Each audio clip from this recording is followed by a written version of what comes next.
mug you? What? What if your government tries to throw you in a can? What? You're gonna want a shotgun. Oh. What? One automatic rifle. And a lot of ammo. Gun? We're all set to riot. Buy a gun before you lose your Second Amendment. Buy a gun. They'll burn you out like a Waco. They'll stick your ass in a camp. Jackbooty cops in riot gear, gonna kick your ass and laugh. The revolution is on its way. Better lock and load your AK. Buy a gun, buy a gun, buy a gun, buy a gun, buy a gun, buy a gun, buy a gun before you wish you bought a gun. Buy a gun, buy a gun, buy a gun, buy a gun, buy a gun, buy a gun before you wish you bought a gun.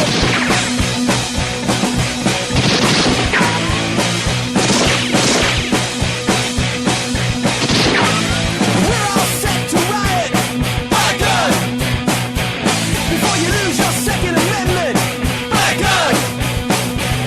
They gave your money to the banksters.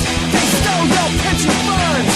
It's time that we took to the streets. It's time we had our turn. A revolution is on its way, and the founding fathers would say, buy a gun, buy a gun, buy a gun, buy a gun, buy a gun, buy a gun, buy a gun before you wish you bought a gun. Buy a gun, buy a gun, buy a gun, buy a gun, buy a gun before you wish you bought a gun.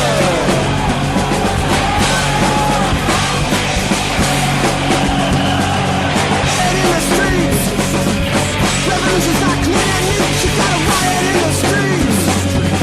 Revolution's not clean and neat. You gotta drag them through the streets. Ladies and gentlemen, it is Tuesday. We are live. I am in Las Vegas. My name is Michael. This is PrimerTime on UCY.tv, and this place is wild. I'm Nicholas, and I am envious. You should be. I was at the SHOT Show. I was at the Premier Industry Trade Show for the shooting sports, and I'll tell you what. I'm surprised they held it in Las Vegas and not in Texas because this thing is huge. Oh, I mean, that's why people go to Vegas. They go to Vegas for trade shows. They go to Vegas for brothels. They go to Vegas for reviews, and they go to Vegas to spend money and get people to say yes to things they normally wouldn't say. Well, I'll tell you, I find the lots of reasons, and I also find that every piece of trash I found on the ground has a naked lady, and I'm also starting quite a collection of nudie business cards for hookers and other assorted. And speaking of hookers and assorted ladies of the night, it's talk good about to Hillary. know that President Vladimir Putin has confirmed, for anybody who was wondering, that Russian hookers are the best in the world. There was never any sort of disagreement over that issue. That was always kind of straight up. People knew that. Just in case, he let it be known. That's absolutely true. I'll tell you what. I have been on the road since Wednesday of last week, coming up here to the SHOT Show from Las Vegas, and I'll tell you what. This is fairly amazing. I'm up here with Dan, who used to be my co-host here on the show before you showed up, and Dan's been to the show a couple of times, so he's kind of not as amazed by the whole spectacle of this that I am. But I'll tell you, it's been quite eye-opening. Seen some really neat stuff. Seen some manufacturers that I almost thought wouldn't be here, and wow. I shunned the IWI and Mepro light table like cancer. Well, I mean, that's because they are. That's true, and I really I don't know, their presence there disturbed me, and that's more due to my own personal prejudice over the whole situation. You know, I'm just not really a fan of people who shoot like 9-year-old girls in the head and then say it was self-defense. That's just not what I see as as you know, the most moral army in the world, so to speak. So I'm standing out here live on the strip. There's just tons of people, and I am probably about I'd say about a half mile from where I left the Sands Exposition Convention Center on Las Vegas Boulevard.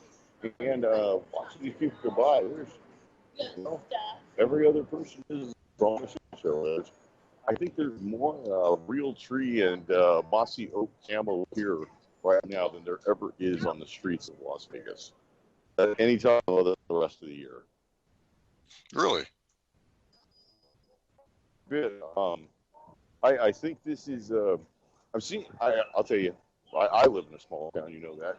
Probably our listeners know I live in a small town. So there's a bit of culture shock here, and it's not making me crazy or anything. It's just interesting to note. And there's a lot of like, oh, you don't see that at home a lot, and it's just kind of reaching from everything from the homeless on the side of the road to the obvious illegal aliens that are handing out nudie baseball cards, and that's really the only thing you can tell them. And by nudie baseball cards, what I mean is they're like business cards with naked ladies on them with escort numbers. And you know, as limited as my experiences with the painted ladies of the night, I don't see how somebody who is actually doing that work could afford to have a business card made and then pay somebody to hand them out. I don't. Yeah, it's a business. Yeah, I think it's a business, and I think there's others involved, unnamed partners, so to speak. So, really, this has just been, it's mind-blowing, and I actually considered not doing a show tonight just because it is so mind-blowing, and I mean, it's hard to put into words for anybody who's never been there. I mean, I'm sorry for the noise. I'm right on the side of the strip, and there's a lot of noise going on. Lots of people here. Well, that's one of those that you got to kind of contend with. You know, you have a unique opportunity to be, like you said, at the premier sports shooting and industry firearms trade show in the world, I would say. You know, maybe IWI in Germany. I'm sorry, IWA in Germany. There's a Moscow trade show, but very few really that do it like the NRA convention or SHOT Show.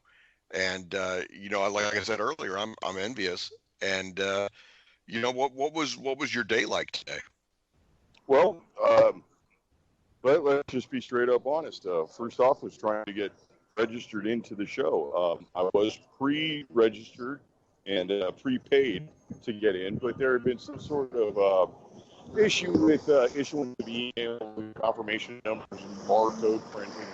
And excuse me, when we got to the show this morning, I no exaggeration to say there was 2,500 people in line.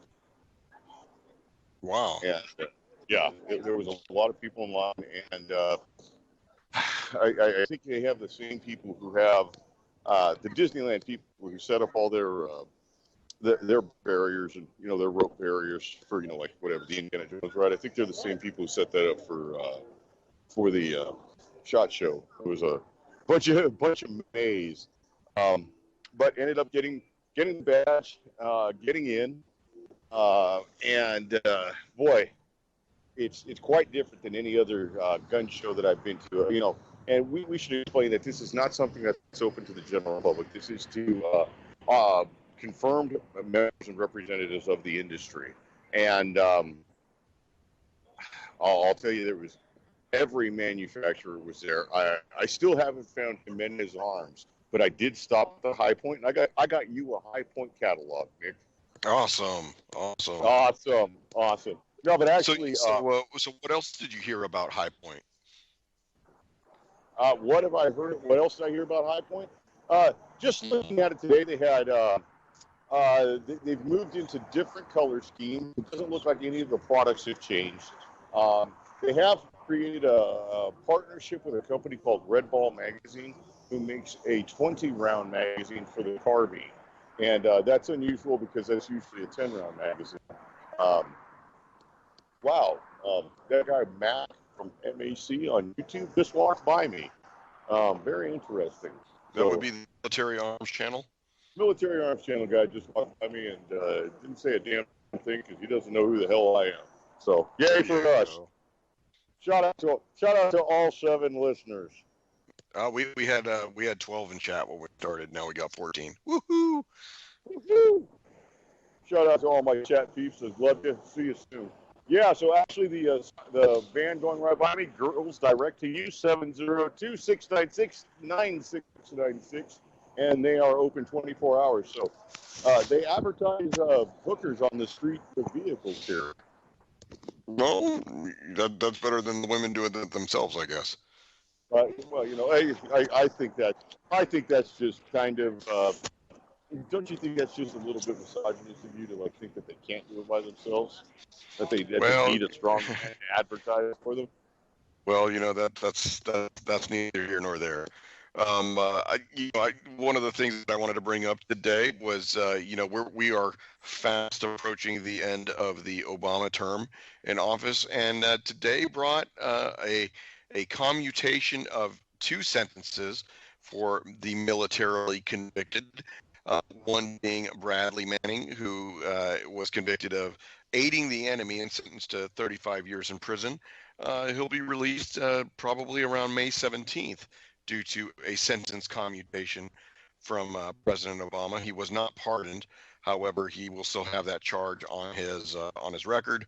He'll just be released from prison so that he may be able to undergo the gender transformatory surgery that the Department of Defense is woefully underprepared to provide him with. The second is for the former Marine General Cartwright, who was a former vice chairman of the Joint Chiefs of Staff. He was also pardoned by President Obama for his role in leaking some information. So today's the day where, gosh, here we are, 17 January. For all intents and purposes, 2 days left in his term, and I'm waiting for him to pardon Bo Bergdahl on Friday morning, probably about at 11:30 in the morning. I wouldn't doubt that happens. There's going to be a lot of that, but we've seen this with previous presidents. Every president has their list of pet pardons for large donors. Bill Clinton was one. George Herbert Walker Bush was one. George Walker Bush was one. So this is nothing unusual. I think it would just end up having the same anti-Obama effect that it does have. I think there's a difference that can't be reconciled when it comes to opinions on him. And it looks like we're headed towards the same way with a difference of opinion on Trump that can't be reconciled, according to the scant news that I have seen over the last few days. Yeah. Well, I'll tell you, from a military guy who is actually the same exact military specialty, although I have had far greater access to information than, Chelsea Manning did. However, Chelsea Manning did the most of her limited time with that access in, basically giving volumes of classified information away. I'm disappointed in this. And not only am I disappointed in this, but I know as an analyst, and yeah, this is something that we were expecting it, but it's still a kick in the gut. It's kind of indicative of the times.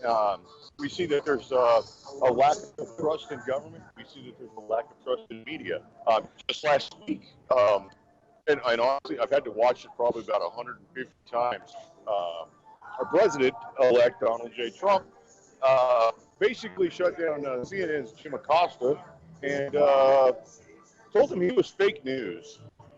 And that organization is fake news. His organization is fake news. He called out BuzzFeed. He said they were something along the lines of a rotting pile of garbage. And no, he told them they were fake news, and he repeatedly admonished them not to be rude.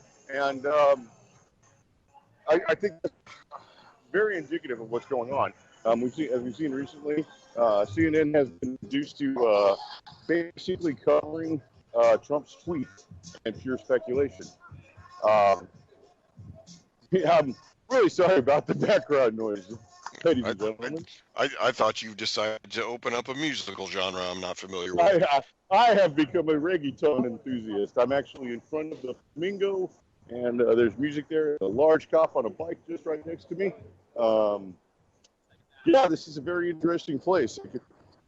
I can see why they they have this show here. Wow, I mean, seriously, the show is just so amazing. Got a collection of freebie shit that I'm going to be sending you. That's awesome. Swag is always good. Yeah, I actually got some decent swag this time. So I got some hats, I got some pins and stickers and things like that. I do want to discuss something that one of my discoveries with this show, and this is something near and dear to my heart. I actually ended up went to the show early this morning, and after all the rigmarole of trying to get in and then actually getting into the show and seeing exactly how just mind-blowingly large and expansive the whole thing is. I mean, this it's not like a regular gun show. As I told you earlier, it would be the equivalent of any kind of county gun show that you and I have been to, multiplied by 100.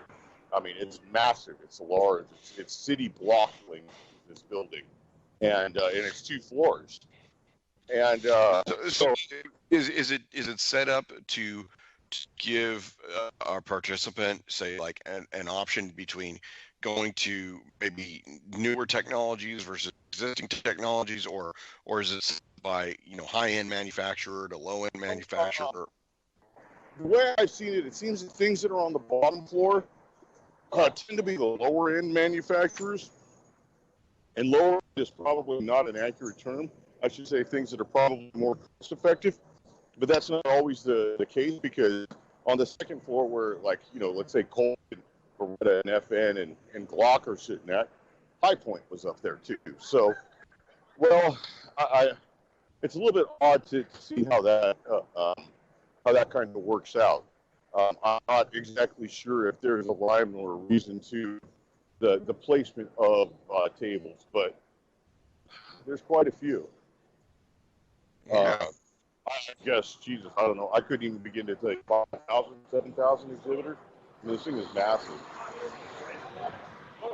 And I mean, so who were your preferred vendors that you saw there today? What booths or what displays caught your attention? It's going to sound goofy, but I truly enjoyed the Taurus booth. I found Taurus, their employees, to be more than willing, more than knowledgeable about their product, and very eager to interact with people and spend time. Whether or not you look like you were there to spend money or not, quite interesting. I took a look at their new 380 pistol, Taurus has, and I think it's a winner. They call it the Spectrum. And it's 380 caliber, and it's a very small, slim package. It's very reminiscent of PPK in many ways, like a modern PPK. Excuse me. The main selling point, it's kind of, it's got a bunch of different color inserts in it as to where, like, the indentations in the slide and the grips would be. And I guess in this day and age, we have to look for things that are also not only like effective and functional, but we also have to look for things that are aesthetically pleasing. I think they're going to this as we see more and more females are buying firearms these days, and that's one of the selling points. I was really impressed with with the size. It has a 6-round and an 8-round magazine. The 8-round magazine has a little tiny finger extension on it. And I thought it was really, really easy for a woman to pull the slide. I mean, I didn't think it was difficult at all. I wouldn't say it's the best for an elderly person, but definitely no semi-automatic is. I found Taurus to be probably some of the more informative and more helpful vendors there. I enjoyed speaking with several of the Turkish vendors, quite a few Turkish vendors at the show. And did you run into Huglu, or did you run ZQI? ZQI nor Huglu were there, but there's Sarmalaz and Samar. I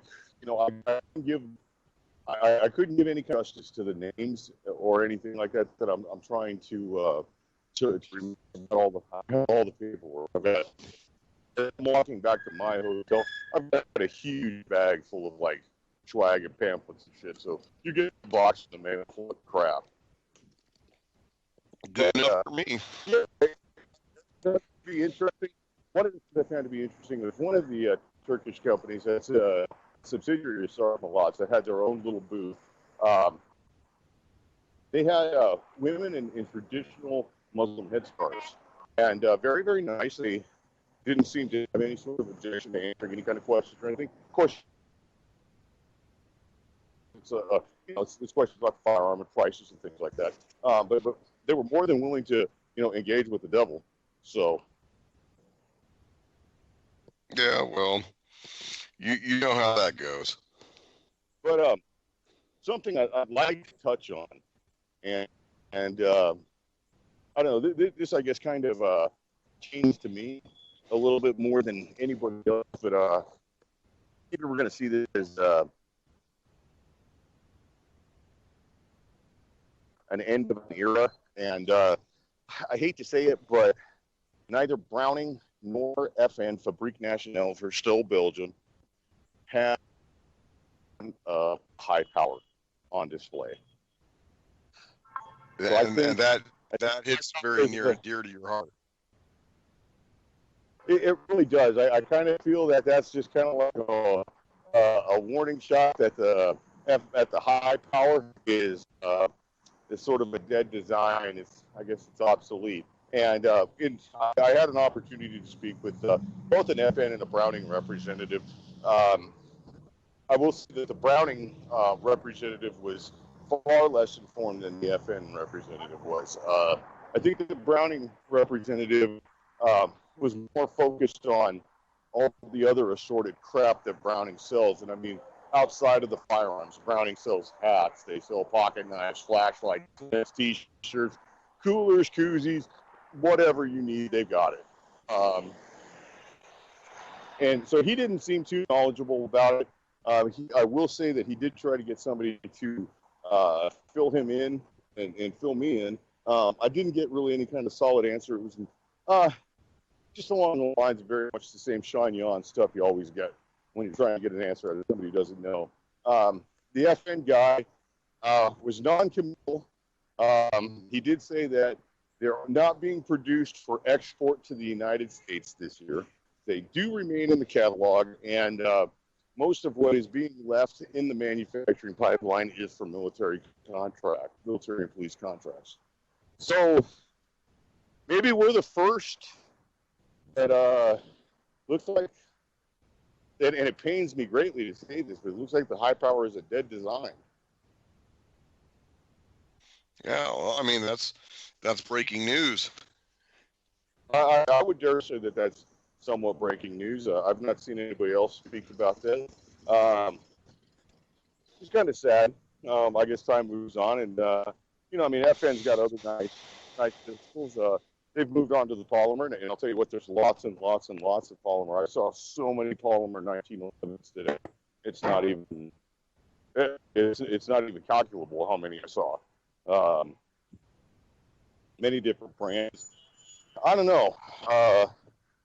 It's a lot. It's a lot. I mean, there's got to be a reason why it is like 4 days to go.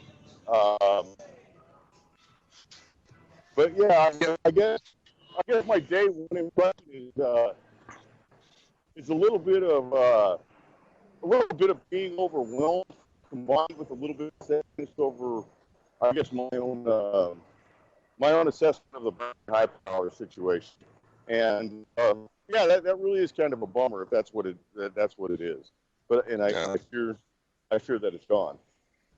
Well, looking forward to tomorrow, what areas do you think you're going to be visiting, and I mean, where do you think you're going to be spending the bulk of your time?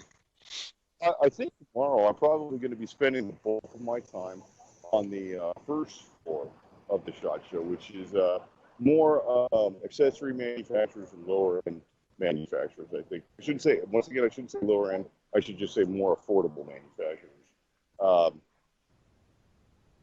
There's several. Well, I guess there's several sub rooms or sub halls to this. So there's a military and police sales. There's an outdoorsman special.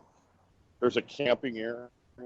I was able to talk to the representative from Mountain House Foods today and found out that all the food vendors were out this morning, which I thought was interesting. And I spoke with her and I asked if she'd like to give me some more information, and she said no, but then proceeded to try to sell me like dehydrated spaghetti, which is cool. I mean, that's her job. I wish I would have had some more information. I think that would have been kind of maybe an interesting kind of prepper item to cover.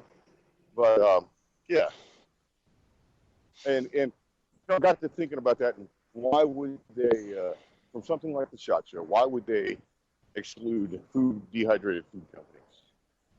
Yeah, that doesn't make any sense. It may not make any sense, but in the end, it may make imminent sense because, well, this is Las Vegas, and I'm going to tell you, this is Magic Land. There's no rust here. There's everything is new and shiny and bigger and brighter. And I mean, to the point where this morning it kind of hit me as I was walking to the show, pulling out of a driveway to one of these buildings was a tool delivery truck. And this tool delivery truck had a shiny painted bed on it. And it wasn't necessarily a brand new truck. It was just very, very well maintained. And maybe it's not even well maintained. Maybe it's just, painted to avoid the rust look. But, I will say it's a stark difference from Seadrift where everything is rust. Oh, certainly. Well, here you got on the topic of trucks, and I definitely got to give a shout out to my local Goodyear garage, who did me a solid and repaired a loose battery terminal and battery terminal connector in my truck that they had previously repaired. And so, Murphy, on your birthday, when you turned 29 again, gave No, I accept it. I have turned 40. Oh, good. I'm glad to hear that. Congratulations on being 40. You are old. I am officially halfway there. I forgot, man. Speaking about being old, being halfway there, and kind of like the fallibility of life, Cerakote was there. And as we all know in this day and age, humans are being replaced by robots. That's not a joke. It's not any kind of like scare tactic or crazy talk. It's the truth. And I think it's crazy talk and scare tactics to avoid the truth, but nonetheless, jobs are being taken by robots. And in the firearms industry, it's the job prospects are fairly limited. And I think you agree. There's sales and repairs and accessory sales, and that's about pretty much the industry. Is that what you say it? Yeah, that's pretty much, Okay. Well, one of the new opportunities provided for, income opportunities and the customization work was the application of Cerakote. And Cerakote is a paint-like product that you bake it on, and it gives a finish that turns out to be harder than concrete. And I don't know. It's been a very very popular procedure to have done. Excuse me. I mean, everything from turning an AR-15 into a white stormtrooper rifle to pinking up a Glock for your ex-wife or whatever it is, and that's something that a guy can invest a little bit of money in. And by a little bit of money, like far less than $1,000 to get started. And with a little bit of practice, you can become good and making a living. I hate to say it, but at the Duracoat booth, they had a robotic Duracoat painter. And wow. So further taking jobs that Americans won't do. Yeah, it was really interesting. I wanted to take a video of it. They were not allowing people to take videos. I guess you can take photographs of some things in the show. Other areas, you're not allowed to take photographs of. That was one of those things I would have liked to have taken a photograph of. Okay, so let's talk about famous people. Yeah, who have you ran into? I ran into the famous Wiley Clapp. I ran into Mr. Mark Serbu of Serbu Firearms, and I ran into Richard of Royal Nunsuch YouTube channel. And anybody knows, these are, well, Royal Nunsuch YouTube is a young guy who builds his own firearms. And I don't know, I guess people have their own opinion of what he does from a safety standpoint and all. I think the guy's got balls. But yeah, he was at the gun show. Got to talk to him and shook his hand, and I got to put my hands on the actual GB9, which is the deal to kind of bust gun backs. It's a very simple blowback operated single shot 22 pistol that can be made very simply. And the idea is to turn that into a gun show with a maximum expenditure of about $20, and you earn the $250 for turning in a handgun at the show. So interesting to see that. Oh hell, I couldn't even begin to give an accurate detail of what was going on. You gave me a little heads up earlier. You ran into somebody quite a bit more famous in the shooting circles. Oh, I did, and I shook his hand. I spoke with Mr. Jerry Mikulek, and for those who don't know, Jerry Mikulek is kind of a trick shooter, a speed shooter, all-around fancy pistolero and shotgunner. And yeah, he was there. He was all dressed up in, fuck, I don't know, I guess he's Smith & Wesson or somebody like that. And, you know, I think it's kind of funny that all these old guys who, like, shoot for these pistol companies, and as an old guy, I can definitely say that people older than me are old guys. So I find it funny that all these old guys shooting for these pistol companies all dress up like they work for an Italian bicycle racing team. Well, there you go. Well, you know, that's one of the things that's actually quite true, because the U.S. Army has our marksmanship unit, which again looks like they run a uniform made for somebody who should be riding a 10-speed bike. But you know, a lot of that is about brand placement and, you know, getting your sponsorship out there. And you know, some people prefer to have that when they're doing the competitions, a little bit moisture wicking material, and it's another way that some of the companies can showcase their wares. Well, I'll tell you what, brand placement is the name of the game at this. As a matter of fact, as I walk home, I am wearing a sling from CondorOutdoor.com, www.condoroutdoor.com, which was handed to me by two lovely young ladies for free. It's got a large logo, and it's I got like a messenger bag, but it's in goofy camouflage. But the best part is it was free, and it gave me something to carry home all the bullshit that I got from the gun show. There you go, the swag bag. The swag bag. I seriously, I got so much branded crap that I'm going to be sending to you in the next couple of days, because honestly, I got no room for that shit. That's good. I'll take it all. You'll get my collection of Las Vegas nudie cards.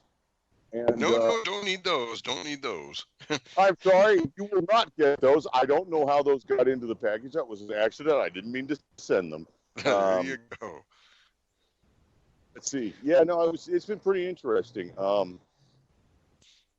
will say, as somebody who does not live in Las Vegas, this town can be, I would guess, fairly brutal. Yeah, you know, what's the weather like, considering here we are, the middle to the ending of January? You know, are you experiencing 70, 80 degree temps? What do you have? Right now, I am walking home, and I am in a long sleeve T-shirt, or a long sleeve shirt with a T-shirt on underneath it, and it's a bit cold. It's not. I'm not freezing by any means, but it's just a bit chilly. So you're not having to dip in and out of each casino along the strip in order to stay warm with hot and toddy, and then you'd be able to make it. Okay. Not by any means. So here we are at the midpoint of the show, and I've got to let our primer time audience know I've hit a milestone in my career. Went ahead and spoke with the leaders of my unit and informed them that in fact after what will be 23 years of service, it's time for me to hang up my spurs. I will be retiring from the Army. So it was a good run. It's just not fun anymore. You know what I mean? Well, congratulations, and I do have to say, as your brother, I am extremely happy you get to say this, that you made the decision to leave the Army, and the Army did not make the decision to leave you. And by that, I mean you came home alive. That part is true. Yes, yes, indeed. So, Hopefully, I will be finished and completely out by July 1st, 2018, pending. They usually give us 12 months to have your retirement date come back, and I look to submit in June. So get a couple of months to fudge around, change my current duty position. But after that, it will be starting to spend about a year getting out. so do you have a feeling that they are going to change uh, your locations, or that you're going to be able to continue your service uh, in the same position that you're at now? No, so they're going to have to change my position. I've had 2 successful years in the current job that I do, and that itself is good enough. They need to be able to bring somebody into the position where I'm currently working, because for me, I did it well for 2 years, and it's just time for me to move on. So hopefully they'll be able to get me a position in a different branch, and done an interview for the branch, and hopefully they will go ahead and bring me on. It seems very positive at this point. But in the meantime, I will also be making sure that I begin my transition, and not transitioning to anything else other than what we call a private civilian. Lucky you. I'm glad to hear that, Nick. And truly, as I tell you all the time, I wish you the best, and I could, just the fact that you didn't get croaked in 23 years of service so far, that's that's a real happy thing for me. Yeah, definitely. Oh, it sounds like you're getting the wonderful tones of the one-armed bandit. Well, and that's one of the beautiful things about Las Vegas is that there's everybody is a winner. What I mean by that is, if you put $1 in a machine and you win 25 cents, thus losing 75 of the original cents that came in, you are a winner. Michael, don't be negative. I'm not being negative. Yeah, I'm look not. on the bright side. 5 cents to the good. That's right. That's right. And as we know, our lack of maps has left us in a precarious situation. Yeah, such as in U.S. Americans. U.S. Americans. How you doing? Order me a beer. So who are we sponsored by tonight, Michael? Tonight I am ordering, probably sponsored, Miller Lite. Yeah, tonight I'm sponsored by Miller Lite. Sounds like we're sponsored by Miller Lite. Miller Lite, and I am in the interesting casino. This is one of the newer casinos. This is the Ellis Island Super 8. It's just like a block off the strip, and I find it interesting that Ellis Island is now something that I guess gamble, celebrate in the life of gambling, which honestly depends down to thing. Coming here as an immigrant, you did hit the lottery. Yeah, definitely. So well, that's good. I mean, I remember going to Las Vegas with you. I think probably circa 1983. And, Nick, you wouldn't believe what kind of a different town this is than it was in 1983. Last time I was here, and I was here during the I guess the cultural reference would be, because I can't remember the exact date. The cultural reference would be the weekend that Mike Tyson bit off Evander Holyfield's ear. Yes, I was in the Republic of South Korea in 1996 when that occurred. It was a long time ago, and the hotel I stayed at is gone. The hotels that are in its place are just magnificent, fantastic. I mean, the Venetian Hotel that really is impressive. Caesar's Palace to me looks like it's just a big collection. It's just a big shopping mall. Well, and that's the thing, where those casinos go up and stand for 40 years. It's not like that anymore. It's not like you have the Flamingo Hilton that we saw growing up. It's not the same casino. And the thing that I like about Vegas, at least when I went there last, I think it had to have been about 2002 or 2003, was that when you started down at one end of the strip, you was the Luxor group, and the Luxor group included the Mandalay Bay Casino, the Luxor, and the Excalibur hotels.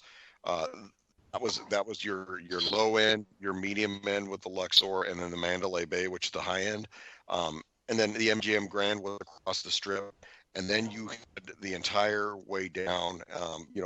Everybody liked to stop at the Bellagio. Everybody liked to stop at Caesars and take pictures. You had the Stratosphere. You had all kinds of others, including Hard Rock Cafe, and then you had the home of the famous lion trainers, who no longer do their show with Siegfried. They no longer train lions, as our good friend John Lennon would say, is because the lion had bad house training. Well, it wasn't lions, it was the white tigers, if you remember correctly. White tigers. Yes, we are sponsored by Miller Lite. The temperature right now is 32 degrees. It is what? Nearly ice cold. Oh yeah. Yeah, it's been a long day. So yeah, this is a pretty interesting casino. Stayed at a casino last night in Henderson, Nevada, and Henderson is a little bedroom community of Las Vegas, and fairly interesting. And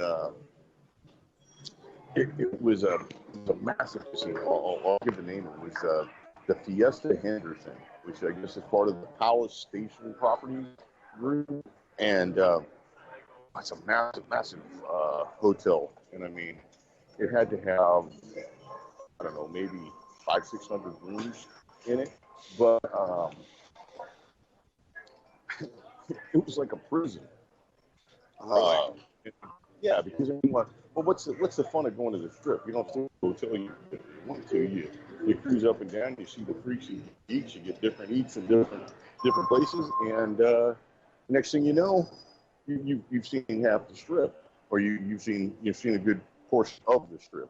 And Henderson, being 10-15 miles just outside of Las Vegas proper, it felt like I was in the most depressing Indian casino ever. Like I was a prisoner there. It was really kind of interesting. Wow. So, do you intend to, aside from the SHOT Show during the day, do you intend to maybe take in any of the nightlife, like one of the shows at any of the casinos or the reviews, or are you just going to be walking in, people watching? I am actually going to the bar that Marie Osmond hangs out at. No, I don't know, dude. I don't want to go to any shows. There's nothing there. I know that Donnie and Marie are playing here. Celine Dion's playing here. Is Britney Spears still there? That's all that matters. I don't know. I would almost guess she is, but I'm not positive. Lots of impersonators here. I guess the hotel that I'm at, they have impersonators as card readers, which I'll find that to be interesting in a little while, I guess. Beers are fairly cheap. It's not free beers like it used to be. Something very interesting is cigarettes are prohibitively expensive in this place. Well, you're talking like $8 a pack, $10 a pack? I'm looking at a cigarette machine right now, and they're $7 a pack. You're looking at a cigarette machine? A cigarette machine. Yes. Oh, yes, my goodness. One of those. I haven't seen a cigarette machine since I lived in Europe. Yeah, last time I saw one was outside of Casa Grande in Arizona, and it's kind of an odd item to see. But yep, it's a cigarette machine, $7 a pack. That's amazing. That's truly amazing. But you know, it's a small trade-off to pay for a 99-cent prime rib. You know, I tell you what, out of all the casinos that I visited, and like I said, I'm not a gambling man because again, I'm in the army. I don't have gamble gene either.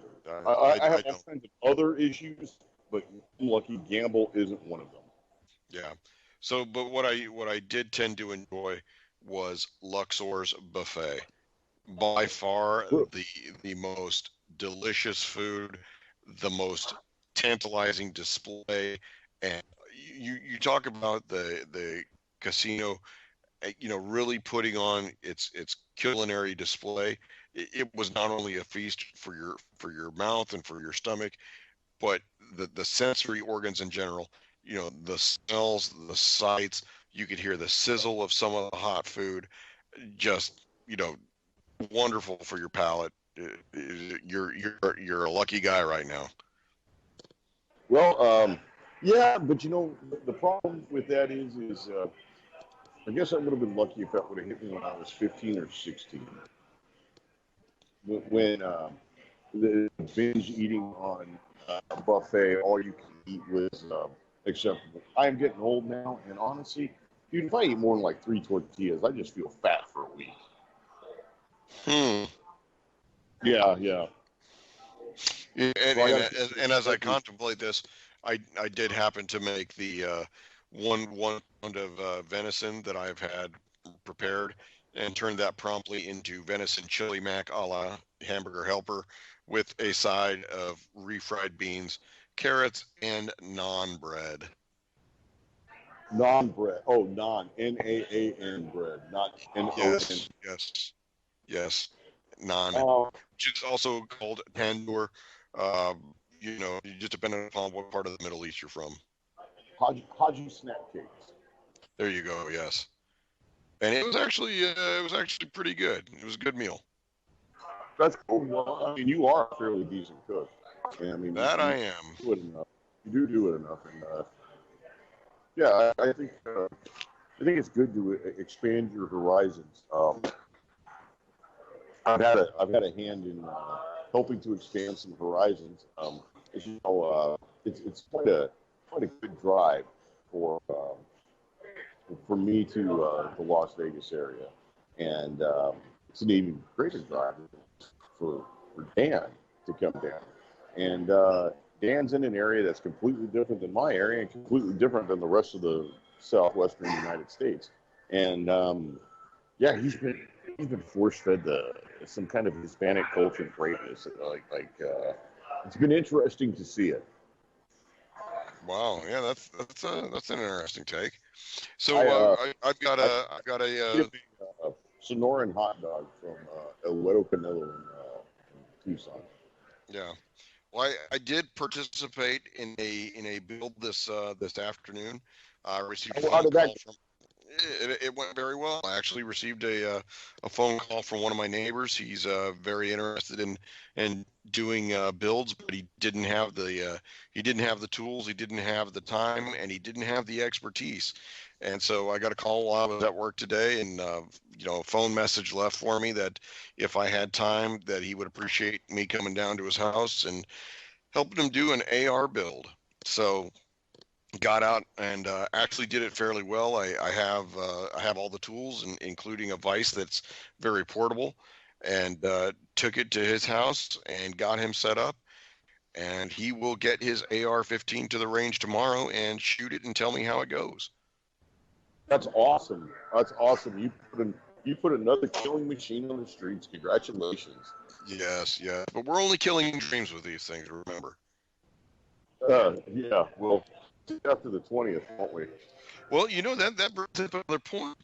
You know, I don't know if you heard about it, but Project Veritas, which has been in the news quite frequently throughout President Obama's term, has outed a couple of leftist and anti-fascist, which really means communist, youth organizations and young adult I organizations. think you need to repeat that exact phrase again. Anti-fascist means communist. Yeah, exactly. That is literally brought from Europe, specifically in Italy.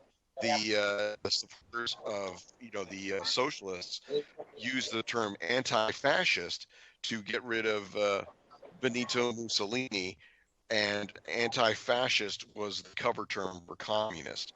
And so there's a organization called J20, which is set up to disrupt the Deplorable, which is a group of Donald Trump supporters who sought to have an inaugural ball, and these individuals are captured on a Project Veritas sting operation, describing how they will use an acid attack and infiltrate the party and then empty the canisters of acid into the heating, ventilation, and air conditioning systems in order to get get the participants injured and having to flee.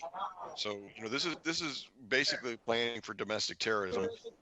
Project Veritas has turned over the information to the DC Metro Police, the FBI, as well as Homeland Security, and it's been a few days, and there hasn't been any kind of mainstream media notice about the pending or upcoming arrests. So it's quite interesting.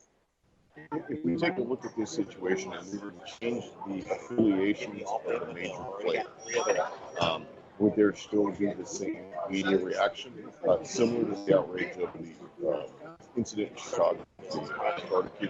If we change the affiliation of the involved parties, what does that mean for media reaction? Well, see, and this is the thing. This will be a story that is going to be overlooked. But what you will see most likely is that during the inauguration itself, you will see the mainstream, the main networks, the major networks.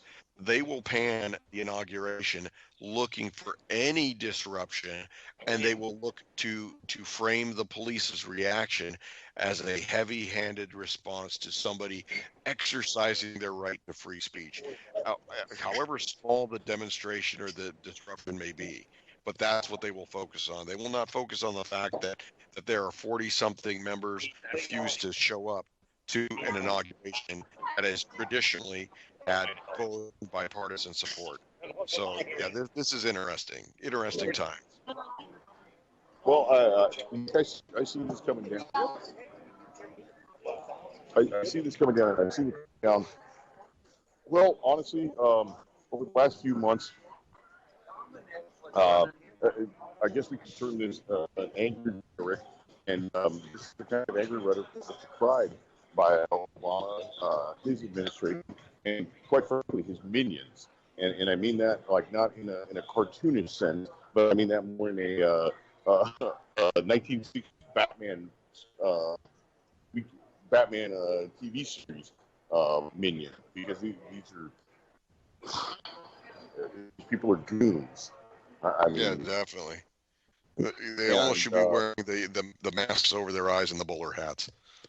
Oh, and let me give you something I've just kind of recently been kind of getting into, and I don't know if you have any kind of experience with this or not, but I'm kind of into some Army training films from the mid World War II to after World War II, like mid of World War, so mid 60s, and I saw the most awesome video ever, and it was a Ronald Reagan and Burgess Meredith. Okay, so Ronald Reagan as the president and Burgess Meredith as the Penguin.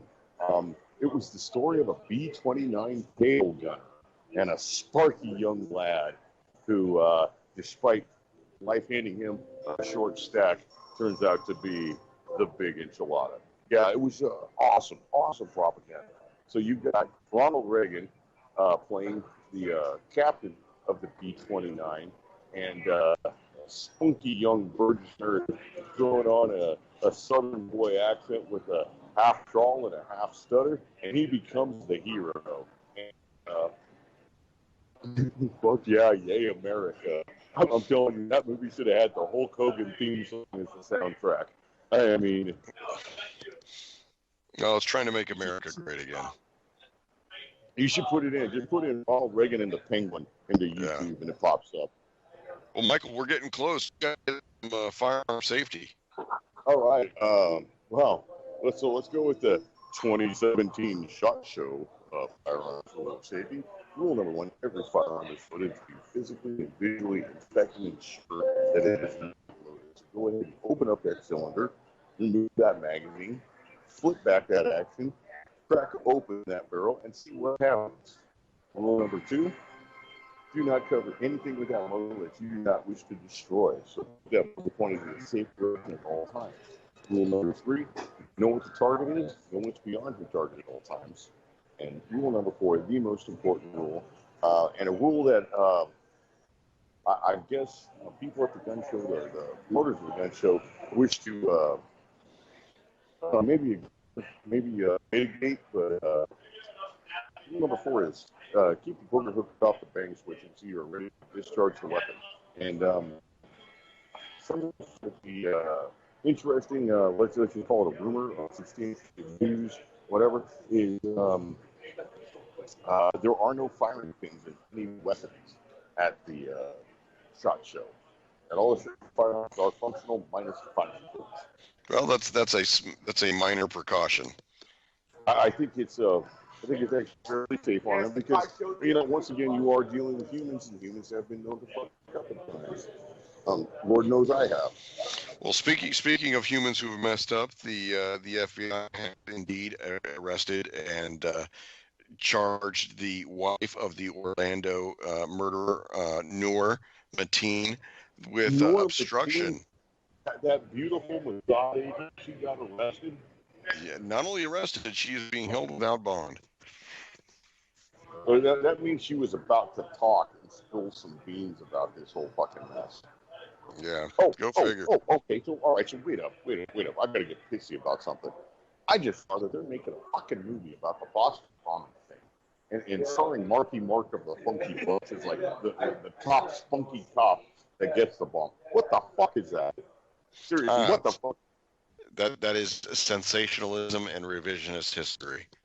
Revisionist history, exactly, because, well, it revises bullshit into a movie. Yeah, I mean, that's what they do. That's what they do. Well, I'll tell you what, we are just getting up against the bumper here in a minute. We got to give a big shout out to Jules and UCY.TV, giving a platform that we have.